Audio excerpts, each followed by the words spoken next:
Welcome back to the channel. We are here December 6th. I appreciate you guys for tuning in to the video. As you can see right here, I got it, uploaded straight up to my homepage. We're at 193. We're very, very close to 200. And then we're going to go to the next level after that. I appreciate you guys for checking in on the NFL Week 13 bets video. 34 views and a very good look for that Draftkings Showdown, Chiefs versus Broncos. That was 54 views in like a couple hours. That released at 1 o'clock on Sunday, and I didn't even like send it out to Instagram or Facebook or anything like that. That's just searching from YouTube. I appreciate that. And then along with that NFL bets video, shout out to Free UFC Bet Picks. He took the information I laid out in that video, and he hit this parlay right here. He focused in on that New Orleans Saints and Falcons game where I like the Saints. There's a ton of value on there. Hit the under, Kamara with the TD, and Saints covered a little bit, turned 25 to 138. That was a very good look for him. So I appreciate that. But this video is going to be for the 2-game slate on Monday. We have the first game at 5 o'clock between the Washington football team against the Pittsburgh Steelers, undefeated Pittsburgh Steelers. And then at 8:15 is going to be the Buffalo Bills going up against the San Francisco 49ers. And in this one, I know a lot of people want to jam in Josh Allen. But this is a different type of San Francisco 49ers defense that you're looking at and team that you're looking at as well. Buffalo Bills, Josh Allen has been a little bit up and down of lately. He's slowed down from that red hot pace that he had earlier in the season. This is a defense with Richard Sherman back and a team that has some motivation, especially to make the playoffs. I think they're going to be looking like a very fierce defense. You saw it the week prior against the LA Rams, and they shut down Goff. Josh Allen is very turnover prone, and that can happen to him. You can see Sherman on Stefan Diggs, and now you're going to have, Josh Allen looking at secondary options. I understand that Gabriel Davis has emerged a little bit, and Beasley, but the rest of his defense for the 49ers is no joke. Okay, no joke at all. So other guys I'm looking at, because this is a very high-ranked San Francisco 49ers defense. Roethlisberger is in another tough matchup, but and despite the fact of his knee injury, he's still going to play. He's going up against a very fierce pass rush in the Washington Redskins. They are weak at the corner position, but if that pass rush can disrupt the timing between Roethlisberger to his wide receivers, then that would be a problem. But you got 3 elite wide receivers on that Pittsburgh side. You're going to have to mix and match. Definitely Claypool is more of the guarantee because week in and week out, this man is getting in the end zone or at least getting double-digit fantasy points. I told you, on multiple videos that you can go with all 3 of these guys in the lineup and be fine. Okay, especially in this type of slate, that'll be very contrarian to have 3 or 4 Steeler wide receivers in a game, just because it's only 2 games, so you can get really, really creative and think outside the box. Like Claypool with 10 TDs so far, he didn't get one last week, so you can kind of say he's due. Claypool's awesome option. Deontay Johnson, he's being at least he's being more consistent with the playing time because he was getting out of every single game a couple weeks prior. But against Baltimore, 13 targets, 8 catches, 46 yards. Didn't happen to get into the end zone, but the volume is there. And then Juju Smith-Schuster, 8 receptions, 9 targets, got in the end zone, got you the TD, got 17 points. All 3 of those guys are viable with stacks with Roethlisberger, even though this is the Washington football team. I think they're neck and neck with the Giants as the best defense in that division. So other quarterbacks to look at. Roethlisberger's a decent option. I'm leaning more him than Josh Allen. Nick Mullins has turned this offense around, and I like him the most at 5,100. going against this poor Buffalo defense. He has the advantage with all these quarterbacks on the slate. I think he has the best matchup going up against this type of Buffalo defense that has been giving up yards to wide receivers, giving up yards to running backs. And he's been able to do a good enough job to get the ball to Brandon Ayuk when he's available. And now, where's my boy? Deebo Samuel is back as well. Deebo was able to be the number one last week with Ayuk out under COVID. Took full advantage of that. I think he can go to even a higher level this game. This man is a yak monster. He averages well over 10 yards per target. It's not saying he's a stretcher, but when he catches the ball, he's not going down. He's finding more yardage to get, and he's definitely a guy that's due for a touchdown. He is a X factor for the San Francisco 49ers. 11 receptions, 13 targets, 133 yards. Didn't even get in the end zone and still cracked well over 25 DK. Deebo Samuel is someone you need to have in almost every lineup. Brandon Ayuk is also an X factor. Week 10 was the last time we saw him. He was able to take full advantage of Deebo Samuel being out. He got those 14 targets, 7 receptions, and a TD. These two guys right here are very dangerous weapons to have, and definitely looking towards those two guys to pair with Nick Mullins at that cheap price. Jordan Reid is the tight end for the 49ers. Definitely, we know Jordan Reid. Fine, as long as he's healthy, he is a huge target on the offensive side and a mismatch against safeties, against linebackers. And cornerbacks as well. So Jordan Reid has that size and speed combination that is game breaking in the NFL. Is he going to be able to take advantage of all his targets? All right, that's definitely a punt play to look at 3,200 for the tight end selection as well. Alex Smith, I'm not really looking at him. It's the Pittsburgh Steelers defense. We understand this. I don't see. I mean, they're going to need to throw the ball to stay in this game.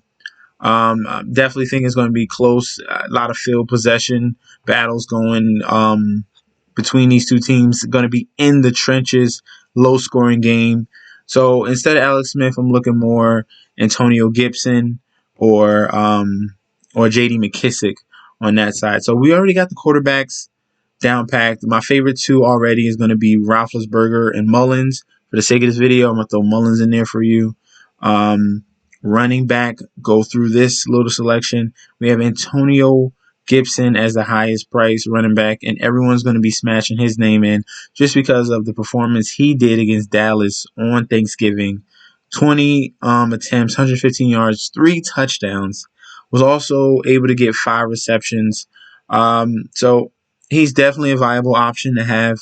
He's definitely going to be the highest owned because of his price and what people see in Thanksgiving. And it's just a tough matchup. I don't know if you really want to put him in there. Mostert, I like his matchup. He was able to come back from injury and really make a mark. He's now the number one in San Francisco. I believe so. Tevin Coleman is going to be out for this game. So he took over 16 carries, 43 yards, got the touchdown, got 2 receptions. So you saw work on both sides of the ball. Raheem Mostert is a very solid play at 5,800. We'll throw him in there. Benny Snell has taken over since Connor is on COVID leave, and he's definitely got all the carries. McFarland, I thought he was going to be more of a factor, but he wasn't. He didn't take advantage of only 6 carries, but Benny Snell took the majority and got some receiving work. 3 receptions, 33 yards. I like him as well to put in your lineups. Cheaper options at running back are going to be J.D. McKissick, who I like. Like I was talking about, this is a tough matchup for Antonio Gibson, but the pass catcher on this team is going to be J.D. McKissick. He can take advantage of those opportunities. You think Pittsburgh's going to be up.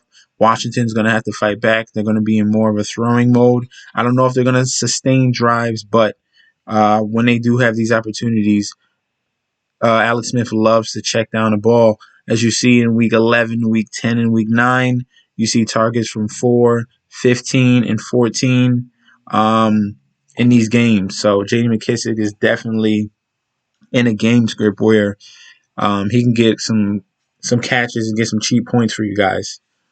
Zach Moss is slowly taking over this backfield between him and Devin Singletary. I think Zach Moss is the better back, and especially in the red zone, he's more of the bigger back, and I think he definitely has eclipsed Devin Singletary in this backfield.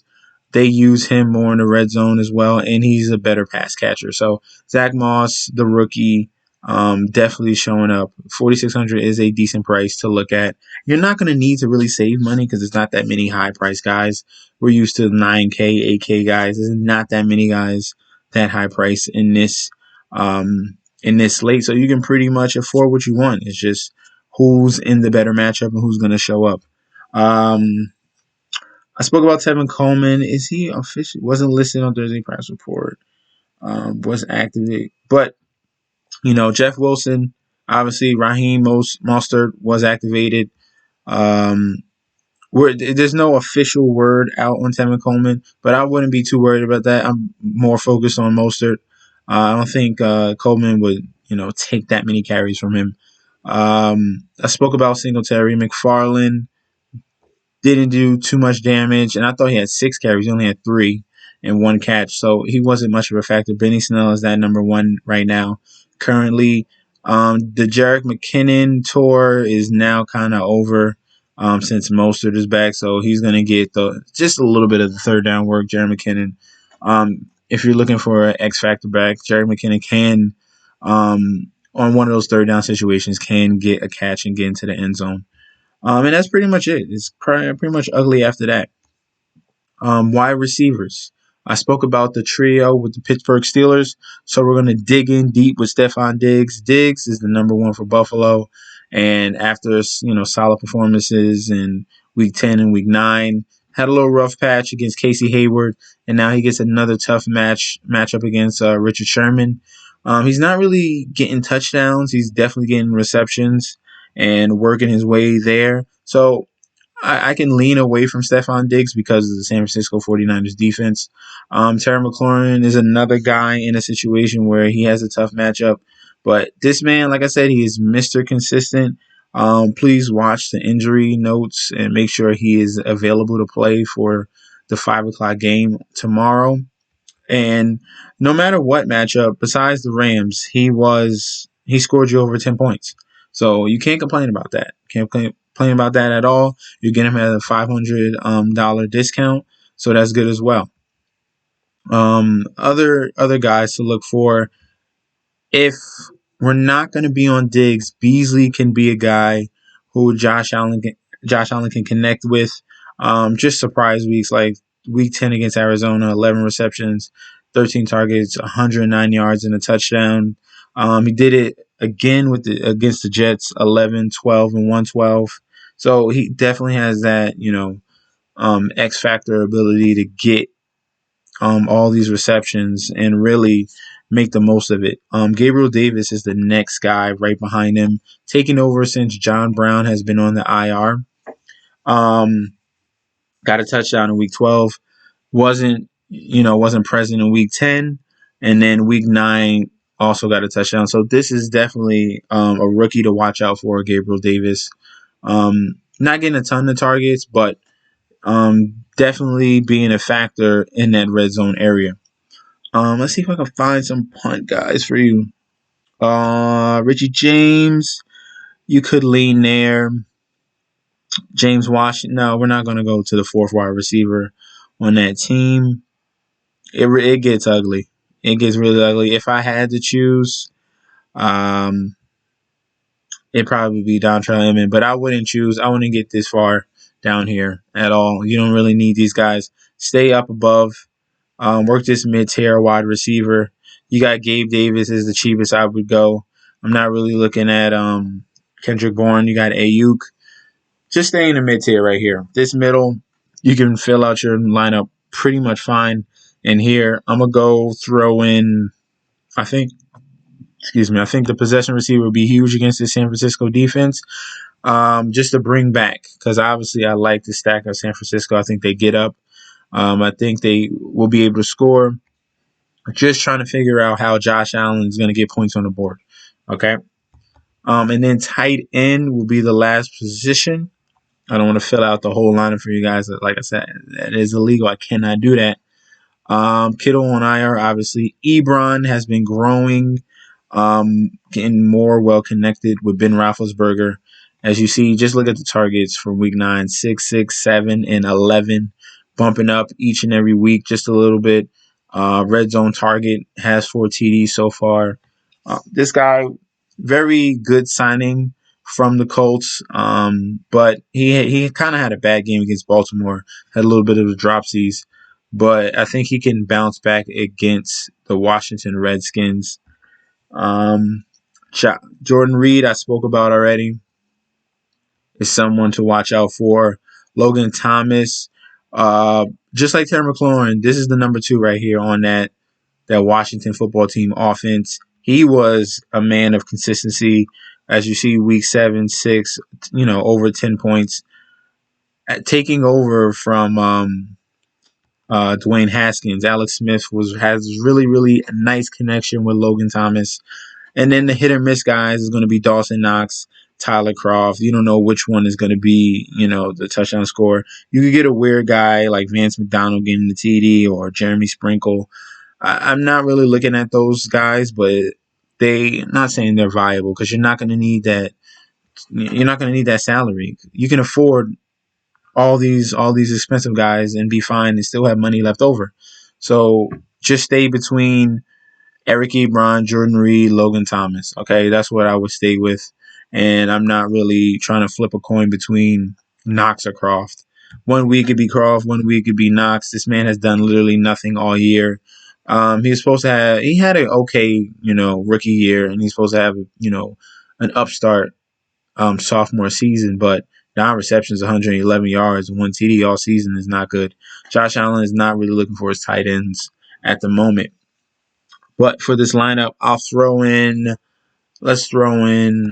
Jordan Reed, okay? Let's throw in Jordan Reed. And then defenses, I'm only kind of looking at 2. Steelers are the highest priced defense. They're going to be the most owned because they are pretty much the number 1 defense in the league. Sleeper defense to have is going to be the 49ers. I'm going to be on that defense. I think it's basically between these two.